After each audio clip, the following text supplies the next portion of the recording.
নমস্কার বন্ধুরা, জবা কিচেনে আপনাদেরকে স্বাগত জানাই। প্রতিদিনের মতন আজও চলে এসেছি নতুন একটি রেসিপি নিয়ে। আজকের রেসিপি চিকেন বিরিয়ানি। আমি খুব সহজ পদ্ধতিতে আপনাদেরকে বিরিয়ানি বানিয়ে দেখাবো। চলুন বন্ধুরা, তাহলে রেসিপিটি দেখে নেওয়া যাক। আমি এখানে বাসমতি চাল নিয়ে নিয়েছি এবং চালগুলোকে 2-3 বার জল পাল্টে ভালোভাবে ধুয়ে নিচ্ছি। এবার পরিষ্কার জল দিয়ে আধা ঘন্টার জন্য ভিজিয়ে রাখবো। এইদিকে আমি চিকেন নিয়ে নিয়েছি। আমি এখানে লেগ পিস নিয়েছি সবগুলো। এবার এর মধ্যে আমি লবণ, হলুদ, লঙ্কা, জিরে গুঁড়ো, ধনের গুঁড়ো এবং একটা গোটা লেবু চেপে দিয়ে দিয়েছি। এবার সমস্ত কিছু ভালোভাবে মেখে নেব। আমি এখানে লেগ পিস ব্যবহার করছি, আপনারা যে কোনো মাংসের পিস ব্যবহার করতে পারেন আপনাদের পছন্দ মতো।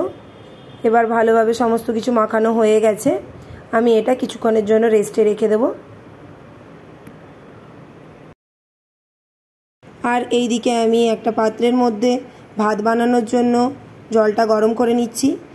ওই জলের মধ্যে প্রথমে লবণ দিয়ে দিলাম, তারপরে দারচিনি, লবঙ্গ, এলাচ এবং কয়েকটা গোলমরিচ এবং সাদা তেল দিয়ে ভালোভাবে জলটাকে ফুটিয়ে নেব। জলটা ফুটে গেলে আমি আগে থেকে যে চালগুলো ভিজিয়ে রেখেছিলাম সেই চালগুলো দিয়ে দিলাম। আবারও কিছুক্ষণের জন্য ভালোভাবে ভাতটাকে সেদ্ধ করে নেব। দেখতেই পাচ্ছেন বন্ধুরা, আমার ভাতগুলো সেদ্ধ হয়ে গেছে। ভাতের থেকে জলটাকে ভালো করে ঝরিয়ে নেব। একটু ঝুরঝুরে করে ভাতগুলোকে বানিয়ে নিতে হবে, যাতে ভাতগুলো একটার সাথে একটা লেগে না যায়। এবার একটা কড়াই বসিয়ে দিয়েছি। কড়াইয়ের মধ্যে আমি শাহমরিচ, লবঙ্গ, জিরে, বড় এলাচ, জয়িত্রী, গোলমরিচ, তারাফল, দারুচিনি সমস্ত কিছু একসাথে ভেজে নেব এবং গুঁড়ো করে নেব বিরিয়ানি মশলার জন্য। এবার কড়াইয়ে তেল গরম করে নিয়েছি। ওই তেলের মধ্যে আগে থেকে ম্যারিনেট করা চিকেনগুলো দিয়ে ভালোভাবে উল্টে পাল্টে ভেজে নেব। দেখতেই পাচ্ছেন বন্ধুরা, আমার এই চিকেনগুলো ভাজা হয়ে গেছে। আরও কয়েকটা চিকেন আছে, আমি সেগুলোকেও ভেজে নেব। এভাবে সমস্ত চিকেনগুলোকে একসাথে ভেজে নিতে হবে। আমার সমস্ত চিকেনগুলো প্রায় ভাজা হয়ে এসছে। এবার ওই একই কড়াইয়ে আমি আগে থেকে আলু কেটে রেখেছিলাম, সেই আলুগুলোও ভেজে নিচ্ছি। আমি এখানে গোটা আলু নিয়েছি এবং মাঝ বরাবর একটু করে চিড়ে দিয়েছি, যাতে ভালোভাবে এর মধ্যে মশলাটা ঢুকে যায়। আমি আলুগুলো ভাজা হয়ে গেছে। এবার কয়েকটা ডিম ভেজে নিয়েছি। দেখতেই পাচ্ছেন বন্ধুরা, আমার ডিমগুলোও ভাজা হয়ে গেছে।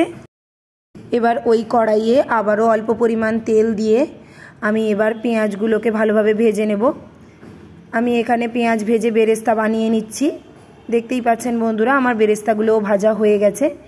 এবার আমি ওপর থেকে কিছুটা পরিমাণ লবণ দিয়ে ভালোভাবে মেখে নিলাম। বেরেস্তা ভাজার সময় লবণ দেওয়া যায় না, তাহলে পেঁয়াজগুলো নরম হয়ে যাবে।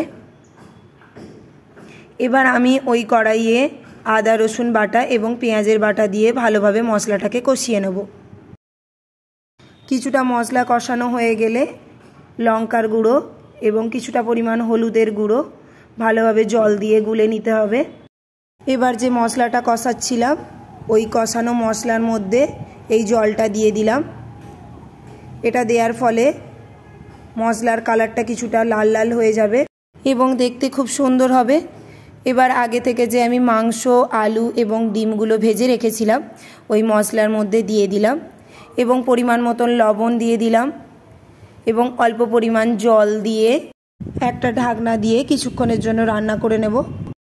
দেখতেই পাচ্ছেন বন্ধুরা, এটা আমার তৈরি হয়ে গেছে। এবার এটা সাইডে রেখে দেব।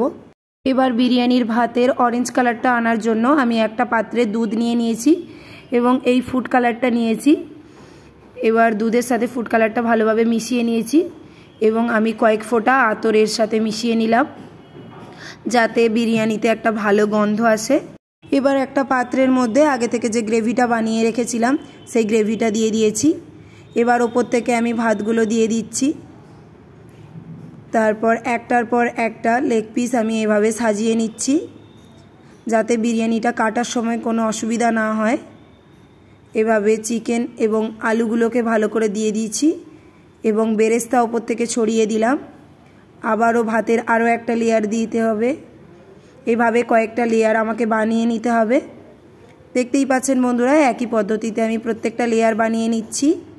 এভাবে আপনারাও বানিয়ে নেবেন। আমি তো বাড়িতে এভাবেই বিরিয়ানি বানাই। আপনারা কিভাবে বিরিয়ানি বানান আমাকে অবশ্যই কমেন্ট বক্সে কমেন্ট করে জানাবেন। এবার আমি ওপর থেকে আগে থেকে যে ওই দুধ এবং ফুড কালার এবং আতরের যে কালারটা তৈরি করে রেখেছিলাম ওটা দিয়ে দিলাম। এবার আবারও একটা লেয়ার দিয়ে দিয়েছি। এবার আগে থেকে যে গুঁড়ো করে রাখা মশলাটা আমি এর মধ্যে দিয়ে দিলাম। আমি এখানে আলাদা কোনো বিরিয়ানি মশলা ব্যবহার করিনি। দেখতেই পাচ্ছেন বন্ধুরা, আমার সমস্ত লেয়ারগুলো ভালোভাবে তৈরি হয়ে গেছে। এবার ওর মধ্যে কিছুটা পরিমাণ গোলাপ জল দিয়ে দিলাম। এবার আমি এর মধ্যে 1 চামচ পরিমাণ ঘি দিয়ে দিলাম এবং একটা ঢাকনা দিয়ে কিছুক্ষণের জন্য উনুনে বসিয়ে দিচ্ছি। দেখতেই পাচ্ছেন বন্ধুরা, আমার বিরিয়ানি তৈরি হয়ে গেছে। দেখা হবে নতুন কোনো রেসিপি নিয়ে। নমস্কার।